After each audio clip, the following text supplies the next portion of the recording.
Inside Gaming is sponsored by ExpressVPN. Your data is your business. Protected at expressvpn.com/inside. You piece of shit. You mother. I like when Patrick gets annoyed and just wants to start. Hey everybody, and welcome back to Inside Gaming Daily for Monday. The sun is shining, my window is open. Everybody clap for fresh air. Oh my god, I heard a cough. Shut it! There are few certainties in this life. Death, taxes, coronavirus, and Anthem being crappy. Oh, God. Poor guy's lying there in his grave and we're still shooting him in the face. Sorry, dude, you suck. Just emptying a full clip into Anthem. He's just an entire skeleton.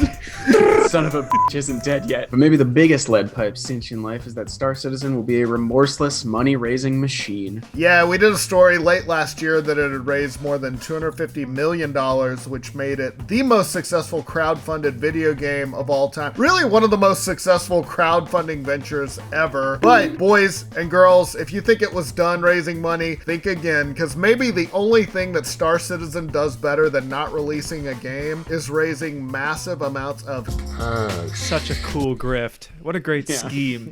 Yeah, according to a recent report from Kotaku Australia, it's now up to nearly $340 million, which means just over the last few months, it's added close to $90 million more to its giant haul.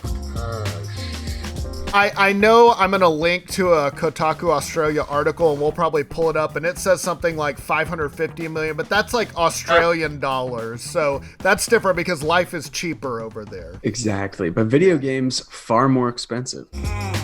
Most of that new haul is from player backers, but the game's corporate partner, Cloud Imperium Games, recently announced it raised more than $17 million from existing investors. This man's whole career is about to be ruined. Sorry, it says corporate parent, not partner. Oh my god, don't you feel stupid? Most of that new haul is from player backers, but the game's corporate parent, Cloud Imperium Games, recently announced that it raised more than $17 million from existing investors, which is too much money to raise from existing investors. Yeah, so they include the Calder Family Office, Snoot Entertainment, and ITG Investment, all very legitimate. We're now gathering the snoot board. We haven't heard back from the Flirty Winkles yet. But yes, they all exercised a one-time option to purchase further shares in the company, but as Kotaku pointed out, the Calder Family Office and Snoot Entertainment are the same family whose patriarch is the music industry billionaire Clive Calder. The Clive Calder? I guess he's like the Fred Phelps of the Calder family. Give it up for billionaire sugar daddies, everybody. Yay! Exercised a one-time option to purchase further shares in the company is a very corporate way to say throw money into a fucking pit. Yeah. Is he old? He's gotta be. 73. So, that's really what this story was missing, was elder abuse. This has got to be money laundering. Cloud Imperium added that the share prices reflect a discounted option price for existing shareholders that was pre-negotiated at the time of the initial investment in 2018. Cool. Let's get some corporate music playing, please. Sure, totally. That's the power of discounted options.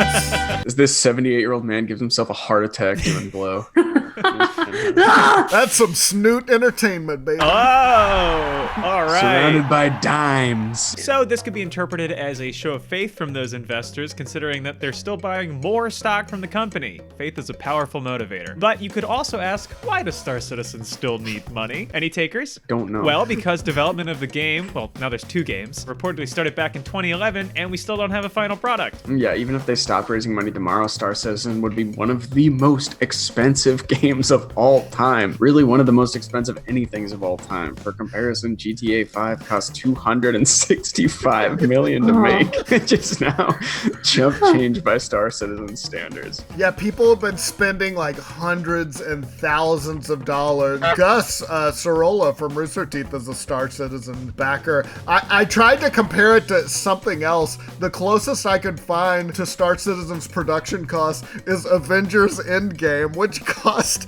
about $350 million to make. That's just $10 million more than what Star Citizen has raised now, and you know they're gonna raise more. And that also hasn't come out? Yeah, we're still waiting on Okay. Endgame. Really excited to see how that turns out. So yeah, we're talking about some really high-profile company here. Avengers Endgame is the highest-grossing movie ever, and GTA 5 has been called the highest-grossing entertainment product of all time. So I'm sure Star Citizen will be right up there, too. I can't when wait it for that comes game out. to come out and get a 6.5. I am am not going to be alive when it releases. I'm going to call it right now. Brian, what have they released so far? So it's been roughly about 7.5 years. Actually, it's more like 9 if you believe they started development in 2011. Short answer is not much.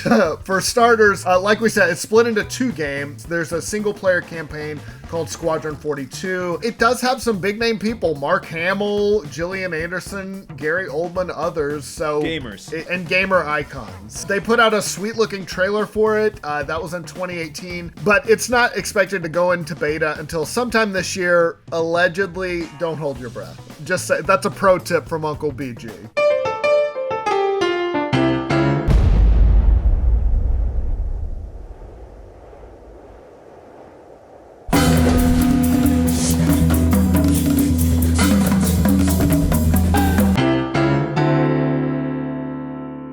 So nothing there yet, but there is somewhat of a playable version of the second game, which is an MMO that's known as the Persistent Universe. Great name. That is a good That's name. not bad. At the end of 2019, the team put out its so-called Alpha 3.8 update, which added a new location called the Microtech Planet, as well as improved ship AI and improved close combat mechanics, but that does not mean that the end is anywhere in sight. According to the company's own roadmap, it'll still be an alpha by the end of 2020. So they are making stuff, but it is a far cry, a game that has been made and come out many times over, from the vast scope that was promised in the game's original pitch. They promised a ton of star systems, not just planets, to explore on your very own ship. Yeah, there was like what they promised, kind of like No Man's Sky a little bit. The game's Kickstarter said it would have a level of depth and quality that had never been seen before and wouldn't be seen because it would never happen. Right.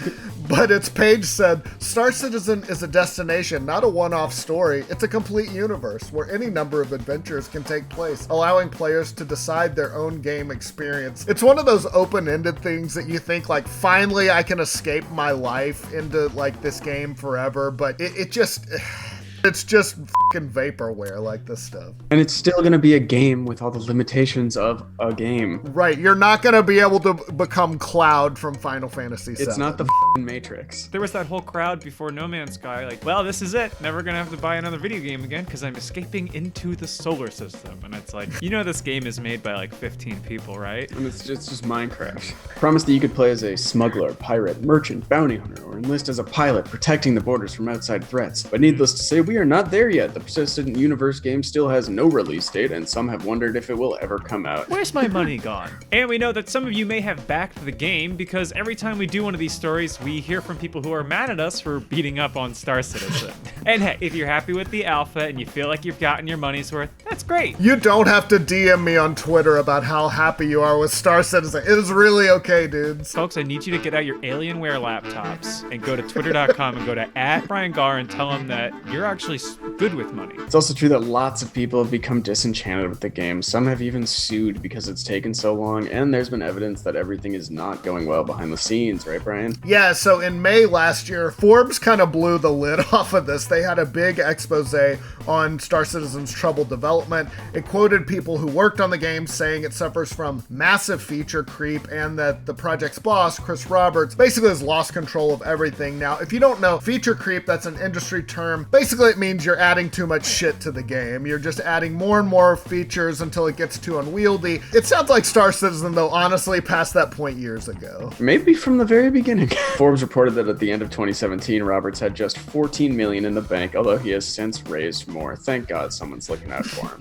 Because the game needs to be making money to stay alive. Last year, Forbes reported that to keep funding and the 537 employees Cloud Imperium has working in 5 offices around the world, Roberts constantly needs to raise more money because he's constantly burning through cash. Yeah, so he's just created a giant furnace that everyone's constantly shoveling money into. So yeah, at this point you might be wondering if Roberts is still actually in charge of the project, or maybe after all these years he could have been forced out by angry investors. Well, Cloud Imperium Games kind of alluded to that, not outright, but they made sure to emphasize that Roberts is still running the show. Sounds like he's the only man for the job. And their announcement about raising the additional $17 million, they added that there were no changes to the board composition as a result of this transaction. Chris Roberts continues to maintain full control of the board and the group. The board. The group. That one's less cool. The gang. Well, that one's cool. This is official. The squad is still on point. So, Why would they choose to add to that? Maybe feeling a little defensive? Maybe, yeah. As the years go on, the whole thing just looks more and more like a boondoggle or an ambitious project that got out of control because there's no corporate overlord and Roberts can feature creep all he wants. Inside Gaming officially endorsing corporate overlords. Shadowy figures, though. I never want to see a face. Can we get in bed with the guy from Inspector Gadget, the bad guy with the claw? Claw? Claw, the guy with the claw, right?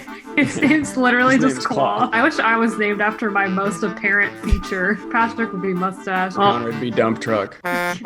Yeah, But yeah, the whole Star Citizen project has become a giant beast that needs a regular infusion of money to survive. At some point, you just got to assume the money's going to run out and the party's going to come to an end. I guess they have to come out with a game, but I don't know. They've kept it going for this long, but it feels like they're kind of playing musical chairs with people's money. I think best case scenario, they release some version of the game that technically checks all the boxes that they promised so that they can protect themselves. This isn't actually fraud, see? It's not as expansive as you imagined it would be, and that we heavily implied it would be. How awesome would it be if it sucked? Like, and I mean like, not like a bad game. I mean like, you know the movie Food Fight, which costs like millions and millions of dollars and then looks the way it Is that does? the Brands one? Yeah, it's the Brands one, because it was a scheme. How cool would that be? How awesome. What's probably gonna happen is some other game made by like someone who's not just like a lunatic will just release this game. A game that gives you everything that's A giant space sim. No Man's Sky, speak of the devil, has improved quite a bit. And No Man's Sky has the benefit of having years of community feedback. I don't know. We'll see. I hope if you gave money to it, I hope you're happy with it at some point. But for the rest of us, there's just a lot of delicious schadenfreude with all of this. Oh yeah. I guess we gotta be careful saying we want to see something suck. We didn't learn our lesson with the Sonic video. But it would have been so funny. Autumn, no! That's me making fun of myself. What are you gonna do now, commenters? Make fun of me more? Yes. Yes. I made fun of myself 35 minutes ago. That joke comes up every week. I know, for it's some reason. so good though. What the hell, guys? You almost cursed me. I did and I almost appreciate curse. that about you. Actually, Connor, it's now up to $251 million. It can't be stopped. I don't understand. We're going to the moon! Is the moon in Star Citizen? Have they patched that in yet? I doubt it. So why has this game, which has failed to deliver for years, been so wildly